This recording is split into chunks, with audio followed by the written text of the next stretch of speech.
श्री सद्गुरुदेव वचनामृत साधना की सफलता के सोपान। गुरुदेव भगवान कहते हैं, आज से कई दिन पूर्व साधना क्रम को समझाते हुए मैंने तुम्हें बतलाया था कि मनुष्य को क्रियाशील रहना चाहिए।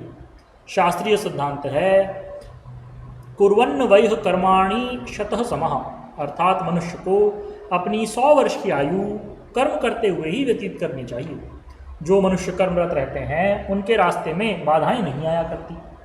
अपने रास्ते को वे ठीक प्रकार से निभा जाते हैं और साधना में सफलता पा जाते हैं। किंतु जो मनुष्य कर्मरत नहीं हैं उनके रास्ते में विघ्न बाधाएं आती रहती हैं और वे अपने मार्ग में आगे नहीं बढ़ पाते। हमने यह देखा कि जिस समय हमने पहले सवाई गांव में जाकर के निवास किया था या अन्यत्र जहाँ जहाँ योग प्रचार कार्यक्रम बनाए वहाँ पर तीव्रतम साधनाएं लोगों को कराई। नियम से उनका खान पान चलता था, नियम से वे साधना में बैठते थे और खान पान भी नियम से ही चलता था। जैसा भगवान अपने मुखारविंद से कहते थे, नात्यश्नतस्तु योगोस्ति न चैकांत मनश्नतः न चाति स्वप्नशीलस्य जागृतो नैवचार्जुन युक्ताहार विहारस्य युक्त चेष्टस्य कर्मसु युक्त स्वप्नावबोधस्य योगो भवति दुःखः। अर्थात बहुत अधिक खाने वाले का और भूखे मरने वाले का दोनों का ही योग सिद्ध नहीं होता। रात में बैठकर गप लड़ाएं, ताश अथवा जुआ खेलें, उनका भी योग सिद्ध नहीं होता। योग उनका सिद्ध होता है जो ठीक समय पे सो जाएं, ठीक समय पे उठ जाएं, ठीक समय पे उचित मात्रा में भोजन करें, ठीक समय पे अपने अभ्यास में बैठें। जिनका काम नियमानुवर्तता से चलता है वे अपनी स्थिति को उच्चतम रूप में पा जाया करते हैं।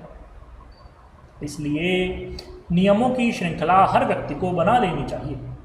जो नियमों की श्रृंखला में बद्ध होकर चले वे योग मार्ग में ऊंचे उठे। हमने अपने अच्छे अच्छे साधकों को नियमावली के अनुसार तप कराए जिसके परिणाम स्वरूप वे ऊंची स्थितियों को प्राप्त हुए। मैंने तुम्हारे सामने एक दिन जिक्र किया था कि हमारा बच्चा रघुनंदन प्रसाद, जिसका नाम बाद में टाट बाबा से प्रख्यात हुआ, हमारे पास आया। पहले वो इंजीनियर था, जब मेरे पास आया उस समय हैट पैंट नेकटाई पहने एकदम बाबू वेश में था। उसके आने का एक कारण बना, बनारस में भगवान विश्वनाथ के मंदिर में प्रणाम करके 10 अश्वमेध घाट पर उसने कई दिन अनशन व्रत करते हुए भगवान शिव का चिंतन किया। उस समय उसे आकाशवाणी हुई कि तुम सवाई सिद्ध गुफा को जाओ, किंतु उसे सिद्ध गुफा के बारे में ज्ञान नहीं था। उसने निश्चय किया कि बनारस से जो गाड़ी पहले जाएगी उसी में वह बैठ जाएगा और इसी प्रकार किया। पहले चलने वाली गाड़ी जो दिल्ली आ रही थी वह उसमें बैठ गया। दिल्ली तक वह लोगों से सवाई गांव के बारे में पूछता रहा, किंतु किसी ने कुछ नहीं बतलाया। उसने अपने मन में निश्चय किया कि मुझे सवाई गांव का पता नहीं चला जिसकी मुझे आकाशवाणी हुई थी। अब मुझे हरिद्वार जाकर के गंगा जी में अपने इस शरीर को छोड़ देना चाहिए। ये इरादा करके हरिद्वार जाने की गाड़ी की तलाश करने लगा। उस समय प्लेटफॉर्म पर बैठे हुए कुछ व्यक्ति आपस में बात कर रहे थे कि भाई सवाई गांव में एक ऐसे महात्मा हैं जो सबकी नाक में रस्सी डाल देते हैं और दूध पिलाते हैं। इस तरह से वे सारे बीमार आदमियों का इलाज कर देते हैं और सब ठीक हो जाते हैं। ये सुनकर रघुनंदन प्रसाद ने उन लोगों से पूछा कि भाई ये सवाई गांव कहाँ है। उन्होंने कहा कि भाई साहब सवाई गांव तो आगरा ज़िले में है और उसके पास में मितावली स्टेशन लगता है। वो पूछने लगा तुम लोग कहाँ जाओगे। उन्होंने कहा हम टुंडला जाएंगे, चलते हो तो चलो, हम तुम्हें मितावली उतार देंगे। वहाँ से 1 मील की दूरी पर सवाई है। वो कहने लगा कि मैं यही चाहता हूँ और वह उन लोगों के साथ बैठ गया। उन लोगों ने उसे मितावली उतार दिया। मितावली उतर करके पूछते पूछते वह गांव पहुंच गया। हमारे आश्रम के पास में जो तालाब है उसके पास ही हमारा एक बच्चा लक्ष्मी नारायण खड़ा था। रामचंद्र उसके बड़े भाई का नाम था। अब वे दोनों ही नहीं रहे। लक्ष्मी नारायण तालाब में अपने बैलों को पानी पिला रहा था। रघुनंदन प्रसाद ने लक्ष्मी नारायण से पूछा, यहाँ कोई सिद्ध गुफा है, कोई बाग है, यहाँ कोई महात्मा जी रहते हैं? लक्ष्मी नारायण ने कहा हाँ, यहाँ सिद्ध गुफा है और यहाँ महात्मा जी भी रहते हैं, चलो तुम्हें वहीं ले चलता हूँ। ऐसे वह गुफा के पास उन्हें ले आया, आश्रम दिखाया, गुफा दिखाई। गुफा को देखकर रघुनंदन प्रसाद कहने लगा हाँ, स्थान तो यही है जो मैंने स्वप्न में देखा था। भगवान शंकर ने मुझे ये स्थान दिखलाया था, किंतु गुरुजी यहाँ नहीं है। लक्ष्मी नारायण ने कहा कि गुरुजी तो एकांतवास के लिए हरिद्वार चंडी के पहाड़ पर गए हैं, न जाने महीने में आए कि 2 महीने में। फिर कहने लगा कि भाई कभी भी आएँ, मुझे उनके दर्शन करने हैं। मैं 2 महीने के लिए वृंदावन चला जाता हूँ, इतने में गुरुजी आ जाएंगे, तब तक मैं भी लौट कर आ जाऊँगा। आपस में वे ये बातें कर ही रहे थे कि मैं अकस्मात वहाँ पहुँच गया। चंडी के पहाड़ पर मैंने तीव्रतम साधना की और एकांतवास किया। पिछली बार जब हम चंडी के पहाड़ पर गए तब हमने अपना वह पत्थर ढूंढा जिस पर मैं रात को सोया करता था, किंतु वह पत्थर अब हमें नहीं मिला। लोगों ने उसे तोड़ दिया है। वहाँ नीचे की तरफ लोगों ने मकान बना लिए हैं। खैर चंडी के पहाड़ के एकांतवास करके जब मैं लौटा तो लक्ष्मी नारायण और रघुनंदन प्रसाद दोनों गुफा में बैठे हुए थे। गुफा पर किवाड़ हमने लगवा लिए थे। वे दोनों किवाड़ बंद करके अंदर बैठे थे। उस समय और कोई कमरा भी नहीं था।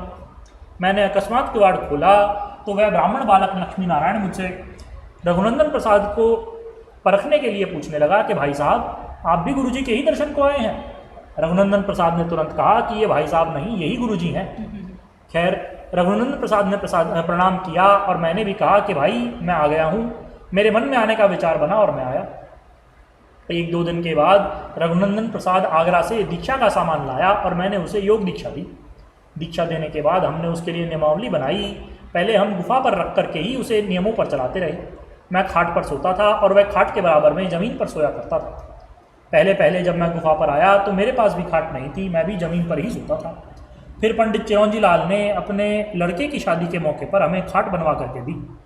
हमने रघुनंदन प्रसाद की नियमावली बनवाई। प्रातःकाल जल्दी उठ करके स्नान आदि से निवृत्त होने पर हम उसे 2-3 घंटे ध्यान में बैठाते थे। फिर मंत्र जप वह करता था और फिर ध्यान में बैठता था। ध्यान के बाद फिर 2 घंटे मंत्र जप। नियम बनाया था कि वो 2-2 घंटे मंत्र जप और ध्यान करता रहता था। शाम के 5 बजे तक यह क्रम चलता था। फिर उसको अपने साथ भोजन कराते थे। भोजन मैं स्वयं बनाता था। जमीन पर सोते हुए उसने एक दिन अपने पास में सांप को बैठा देखा, जिसे देख करके वह डर गया। हमने उसे गुफा की छत पर सोने की आज्ञा दी, लेकिन एक दिन उसने नीम के पेड़ पर भी सांप को देख लिया। फिर वह कहने लगा कि गुरुजी ये तो यहाँ भी आ गया। हमने फिर उसे रात को सोने के लिए गांव में भेज दिया। एक हमारे बच्चे थे काशीराम पुजारी, उनके मंदिर में हमने उसे छोड़ दिया। उसके मंदिर के बगल में एक कमरा था जिसमें बैठ करके रघुनंदन प्रसाद अपना अभ्यास करता रहा। 3 महीने तक एक समय भोजन करके वो अपना अभ्यास करता रहा। उसके बाद 3 महीने केवल बेलपत्र खा करके अभ्यास किया। उसके बाद 3 महीने लस्सी पी करके अभ्यास किया। परिणाम निकला कि सिद्धि शक्तिमान हो गया। उसके अंदर दूरदर्शन दूरश्रवण की योग्यता आई और वो हज़ारों कोस दूर दूर तक की वस्तुएं देखने वाला हो गया। हज़ारों कोस दूर की आवाज़ सुनने की योग्यता उसमें आई। उसने जिसको जो वरदान दिया वो सफल हुआ और भी अनेकों प्रकार की ताकतें उसके अंदर आ गई। यही उसकी तपस्या और साधना की नियमानुवर्तता के फलस्वरूप हुआ। मैंने तुम्हें बतलाया था कि जो ठीक समय पर खाए और ठीक समय पर सोए, ठीक समय पर जागे और ठीक समय पर अभ्यास में बैठे, उसके लिए योग दुखनाशक होता है। रघुनंदन प्रसाद की नियमावली भी हमने इसी प्रकार की बनाई थी, जिसके फलस्वरूप उसके अंदर सिद्धि शक्तियाँ आई। यह एक स्वाभाविक चीज़ है, तुम चाहे इसे समझो या ना समझो। योग दर्शन इस बात को बतलाता है, कायेंद्रिय सिद्धिर अशुद्धि क्षयात तपसः, अर्थात तप के द्वारा योगी को कायिक और इंद्रिय सिद्धि मिल जाती है, क्योंकि उसकी अशुद्धि का नाश हो जाता है। तप के द्वारा योगी दूर दूर की देखने वाला और दूर दूर की सुनने वाला हो जाता है। ये बात रघुनंदन प्रसाद के जीवन में भी आई। वो भी दूर दूर की सुनने और देखने लगा। एक और बात उसके अंदर आई, वो थी ऋतंभरा प्रज्ञा की। ऋतंभरा प्रज्ञा का अर्थ है ऋतम सत्यम विभर्ति यासा ऋतंभरा। जिस बुद्धि के अंदर केवल सत्य का ही ज्ञान हो, वो ऋतंभरा प्रज्ञा कहलाती है। एक बार रघुनंदन प्रसाद गुफा के पास बैठा था। सफीदों के हमारे एक बच्चे वैद्य राम स्वरूप शास्त्री मुझसे योग दीक्षा लेने वाले थे। रघुनंदन प्रसाद ने कहा कि शास्त्री जी जल्दी से दीक्षा ले लो। वो कहने लगा कि महाराज जल्दी क्यों लूँ। उसने कहा कि पहले दीक्षा ले लो, फिर जल्दी का कारण बताऊँगा। दीक्षा लेने के बाद लोगों ने रघुनंदन प्रसाद से जल्दी का कारण पूछा। उस समय गांव के 20 व्यक्ति वहाँ उपस्थित थे। रघुनंदन प्रसाद ने सबके सामने कहा कि इस समय इनकी पत्नी को प्रसव हो रहा है, पेट से बच्चा बाहर आ गया है और वह लड़का है। कल तुम्हें तार मिल जाएगा। अब तुम सूतक में हो, दीक्षा लेने के अधिकारी नहीं। लोग उसके पीछे पड़ गए कि बतलाएं आपको कैसे पता चला कि प्रसव होने वाला है। उन्होंने कहा कि पहले तो मेरे मन के अंदर आया कि प्रसव होने वाला है, फिर मैंने आंख उठा करके देखा तो मैंने इसकी स्त्री को प्रसव पीड़ा से कराते हुए देख लिया और फिर मैंने देखा कि बच्चा हो गया है। उस लड़के का नाम आनंद स्वरूप है। उसके मन में आया कि बच्चा होने वाला है। इसको कहते हैं ऋतंभरा प्रज्ञा। संप्रज्ञात समाधि की चौथी श्रेणी अस्मितानुगत समाधि में ऋतंभरा प्रज्ञा का उदय होता है। इस स्थिति में रघुनंदन प्रसाद ने जिसको जैसा कहा हो गया, किंतु जब वह अधिक प्रपंच में पड़ गया तो मैंने कहा कि देखो ये सब तुम मत किया करो, सिद्ध शक्तिमान को अपनी सिद्धियां दिखलानी नहीं चाहिए। उसने कहा कि आप मेरा मान नहीं देख सकते इसलिए नाराज़ होते हैं। मैंने कहा कि मेरे बच्चे का मान तो मेरा ही मान है, किंतु ये साधना में विघ्न है। खैर उसके मन में ये भावनाएं आने लगी कि वह वहाँ से कहीं चला जाए। उन्हीं दिनों गुफा पर एक साधु आया। उस समय मैं काशीराम पुजारी के यहाँ भोजन करने गया हुआ था। उस महात्मा ने रघुनंदन प्रसाद से कहा कि महाराज जी कहाँ गए हैं। उसने कहा कि महाराज जी भोजन करने गए हैं। महात्मा ने पूछा कि कब तक आएंगे। उसने कहा कि भोजन करके आते ही होंगे। साधु ने कहा कि नहीं, उनका विचार बदल गया है, वे किसी के यहाँ सत्संग करके 5 बजे तक आने का विचार बना रहे हैं। तुम उन्हें एक बार यहाँ बुला लाओ। वो मुझे बुलाने आया। मैं काशीराम पुजारी के मंदिर में बैठा था। रघुनंदन प्रसाद ने आकर के मुझसे कहा कि एक महात्मा आपके दर्शनार्थ गुफा पर आए हुए हैं। उन्होंने मुझसे कहा कि आप शाम के 5 बजे तक आएंगे, इसलिए उन्हें बुला लाओ। मैंने कहा हाँ भाई, आज हमारा विचार तो सत्संग करके आने का ही था, किंतु महात्मा जी दर्शनार्थ आए हैं तो गुफा पर चलते हैं।